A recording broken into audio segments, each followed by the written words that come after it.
Rules and regulations are there to make sure we do things in a particular way, hopefully in a way that's protective of people.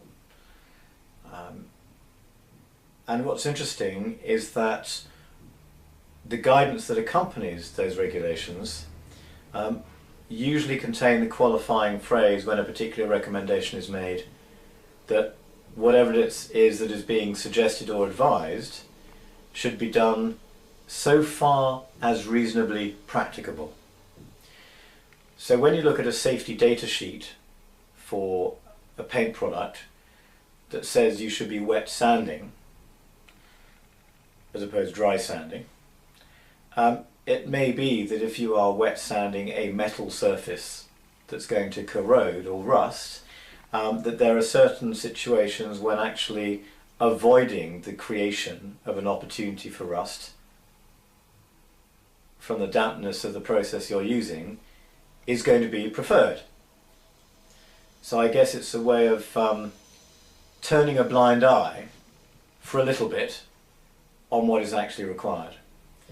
What's interesting about lead, when you have a look at the scale of blood lead levels that is applied for medical surveillance for compliance purposes, you would assume that if something is not practicable, that would mean you should be relaxing a standard for a while.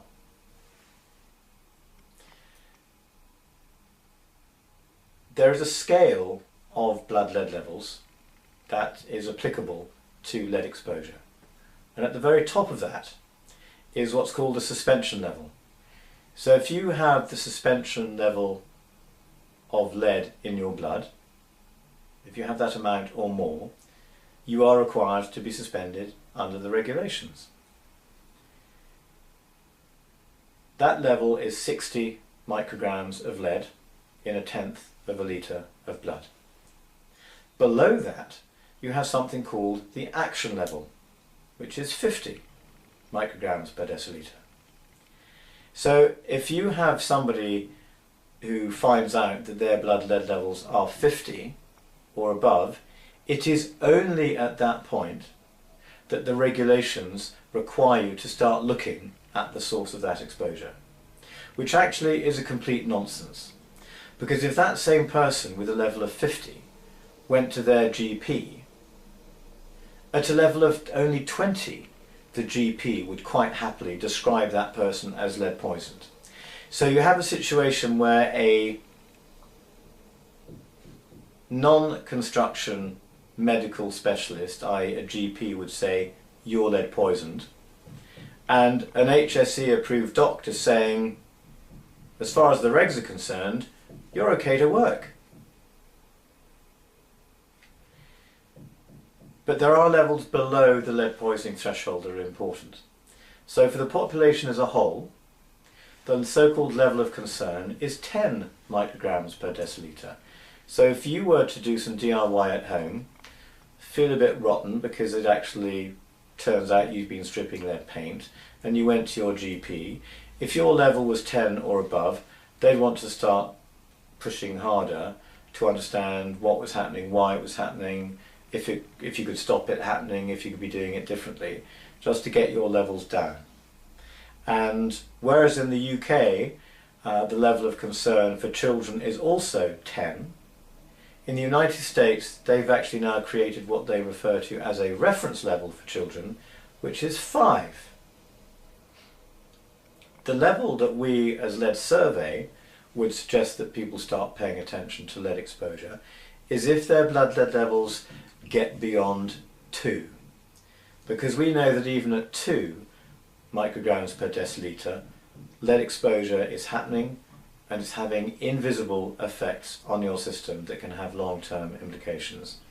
Now what's really interesting is that the best grit blasting company we have ever worked with that manages lead hazards and exposure risks very, very well, on average the blood lead levels of their grit blasters is in the region of 4 micrograms per decilitre.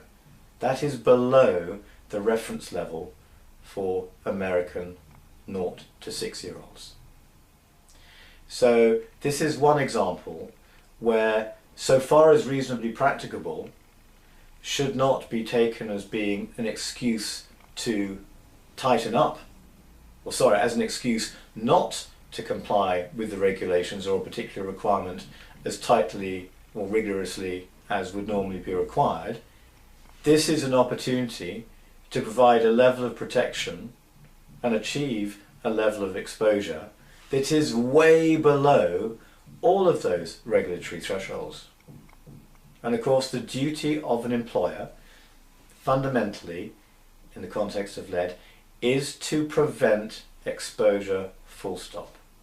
So to whatever extent they are failing to prevent that exposure, even if it means that compliant blood lead levels are being reached for the purposes of action or not, or suspension or not,